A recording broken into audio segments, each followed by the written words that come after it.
और इस कदर अहंकार और झूठ और इतनी कृत्रिम जिंदगी की मैं तो नागपुर से आई थी, मुझे तो लगा कि ये है दुनिया, कैसी दुनिया है, इसमें कुछ समझ ही नहीं आ रहा। अजीब अजीब से अनुभव आने लगे। जैसे हमारे पति आए तो वो शास्त्री जी के साथ थे। समझ ऐसा दुनिया में तो बड़ी भारी नौकरी, मुझे तो समझ में नहीं आता इसमें क्या बड़ा भारतपन है। तो एक हमारी सहेली हमें मिली, वो हमारे कॉलेज में पढ़ती थी, वो तो हमसे बात ही नहीं करे। तो मैंने कहा कि भाई नमस्ते नमस्ते, क्या तुम कहाँ रहती हो? तो तब हमें एक मीना बाग में एक जगह मिल गई थी। चले मीना बाग में रहती हो? तुम्हारे पति क्या करते हैं? अरे कुछ करते ही हैं, सरकारी नौकरी है, ऐसा भी क्या, तो आफ्टर ऑल ये मीना बाग में तुम रहती हो, किससे शादी कर ली तुम?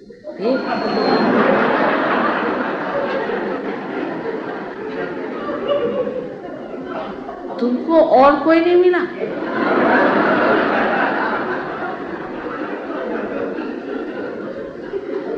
मैं कभी, मेरे पति तो बहुत अच्छे आदमी है, बहुत अच्छे। अरे उसको क्या चाटना है, तुम क्या मीना बाग में रहती? मैंने सोचा कि इसको सारी दुनिया में कौन कहाँ रहता है, किसकी क्या पोजीशन है, उसको सब पाठ याद कि कहाँ रहते हैं। कहा तुम कहाँ रहती हो? तो कह रहे मैं तो वहाँ रहती हूँ राउज आवेली में। मैंने कहा वो कहाँ? वो पुल के पास। कहा तो दूर होगा ना जरा यहाँ से। अरे तो क्या मेरे पास मोटर है, उसमें क्या है, कहीं भी हो, रहते तो शान से। मेरा पति तो ये है, मेरा पति। पहले तो मेरे यही नहीं में समझ में आता था कि एडिशनल, अंडर, ये सारे प्रीपोजिशंस का क्या मतलब है। मेरे हस्बैंड से मैं पूछती थी कि एडिशनल और अंडर में क्या फर्क होता है। वो कहने लगे वैसे तो तुम्हारे पास बहुत ज़्यादा अक्ल है, लेकिन तुम 3 पत्ती नहीं खेल सकती, उसमें तुम्हें याद नहीं रहता कौन सी चीज़ हायर लोअर है, और ये तुम्हें ब्यूरोक्रेसी याद ही नहीं रहती। तो मैंने कहा साहब मुझे समझ में नहीं आता है कि तो सारे प्रपोजिशंस हैं, उसमें ऊपर नीचे क्या होता है। बहरहाल जो भी हो, तो वो बहुत मुझसे बिल्कुल दूर भाग के खड़ी हुई कि ये तो कोई क्लर्क की बीवी है कि क्या, जो भी सोचा हो पता नहीं। तो मैंने उनसे ये कहा कि भाई ठीक है, मैं मीना बाग में रहती हूँ, तो इतने नाराज होने की कोई बात नहीं है, जो सरकार ने हमें जगह दी हम रहते। तो कहने लगे कि इतने में मेरे पति आए। तो तब तो भाई यहाँ तो सब लोग नमस्कार कुर्सी को करते हैं, चाहे जो भी। तो वो आते ही साथ सब नमस्ते नमस्ते नमस्ते नमस्ते, तो ये भी नमस्ते करने लगे।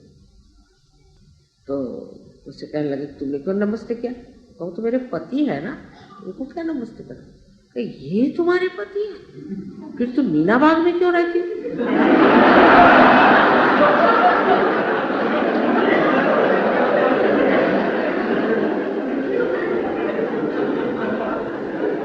तो जैसे कि कोई वो एरवड़ा का जेल है कि क्या मीना बाग में, उसमें इतना ऑब्जेक्शन क्या? ये तुम्हारे पति? अरे तुम तो बड़े आदमी की बीवी हो। मैं कहा मेरे पता नहीं लंबे हैं मेरे हस्बैंड।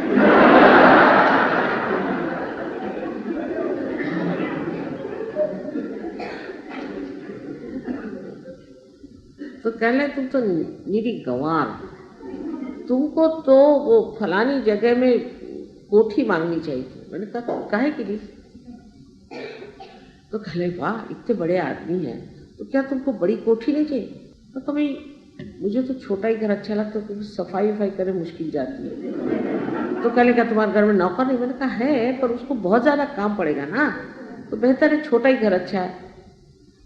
इस कदर यहाँ पर आर्टिफिशियलिटी, ऊपरी तरह से बात, ऊपरी तरह बात।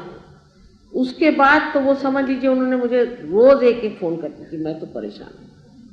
मैंने कहा इसको क्या होगा भाई, अभी तो ये मीना बाग से घबराती थी और वो रोज ही आने के लिए बैठी हुई मीना बाग, समझ में नहीं आ रहा। इस तरह की ये चीज़ें मैंने जब देखी तो मैंने सोचा यहाँ के लोगों का दिमाग क्या हो जाएगा। अगर समझ लीजिए कोई बिल्ली से आप कह दें कि आप घोड़ा है, तो वो घोड़ा रहा एक तरफ, वो बिल्ली क्या हो जाएगी ये बता दीजिए। वही हाल यहाँ के लोगों का। कि हर आदमी जो है वो अपने को पता नहीं क्या समझता है, और ये सब बाहर की लादे हुए गोबर के टुकड़े उनको लेकर के कौन सी शान बघारते हैं। ये तो कल गिर जाएगी, सब चीज गिर जाएगी, ये सब विनाशी चीज तो रखा क्या। आज बड़े कुर्सी पे बैठे, कोई भी आदमी हो, कितना भी खराब हो, बिल्कुल इंदिरा पक्का प्रसिद्ध लूफर हो, कैसा भी हो, वो कुर्सी पे बैठे सब हाथ जोड़े खड़े हो। वो कोई प्रतिबंध है ही नहीं कि किस तरह का आदमी कुर्सी पर बैठे। अच्छा, और अगर वो आदमी उस कुर्सी से उतर गया तो उसकी सारा कच्चा चिट्ठा आप पूछ लीजिए। जब तक वो कुर्सी पर है तो वो तो समझ लीजिए भगवान से भी बढ़ गए, भगवान ही लोग उसको कहते हैं। आपको आश्चर्य होगा कि बहुत से लोग उस जमाने में जब आते थे हमारे हस्बैंड को मिलने, तो पूछते थे वो भगवान जी हैं। तो मैंने कहा कौन भगवान जी? कोई साहब, कोई श्रीवास्तव साहब। वो भगवान जी हैं, भगवान जी। तो मैंने कहा फिर शास्त्री जी कौन? अरे वो तो परम भगवान। आप कौन? मैंने कहा यहाँ मैं नौकरानी हूँ। तो तब से मैं अपने पति को भगवान जी चिढ़ाती थी, कहना बस करो, आप मुझे मत चिढ़ाया करो। इस कदर का घमंड, इस कदर का जोर, इस कदर की जबरदस्ती, और उसमें एक औरतों में जो एक विशेष रूप से एक विचार आता है कि और इसकी, मुझे तो यही नहीं पता था कि मेरे पति कहाँ, कितना, क्या उनकी पोजीशन है। और उन लोगों को तो सारी सिविल लिस्ट मालूम कि उनका नंबर इतना तो उसका नंबर उतना तो उसका ये। मैंने कहा ये क्या घोड़े की लिस्ट बना रहे हो? ये किस लिए तुम इस तरह की बातें कर?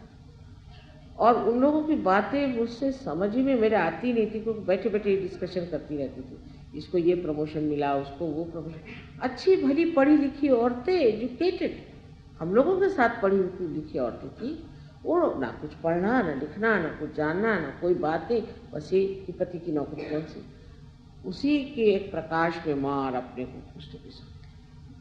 इस कृत्रिम जीवन से आप एकदम हट जाइए, इस कृत्रिम जीवन को एकदम आप छोड़ दीजिए। ये जो कुछ भी बेमसाबियत है ये अब खत्म हो चुका, अब असलियत पर आना है, क्योंकि हम सहयोगी हैं। और सहयोगी के लिए ये ज़रूर है कायदे कपड़े पहने, कायदे से रहे, सुशोभित रहे, ये सब चीज़ ठीक है, लेकिन अपनी सीमा में, अपनी सीमा में।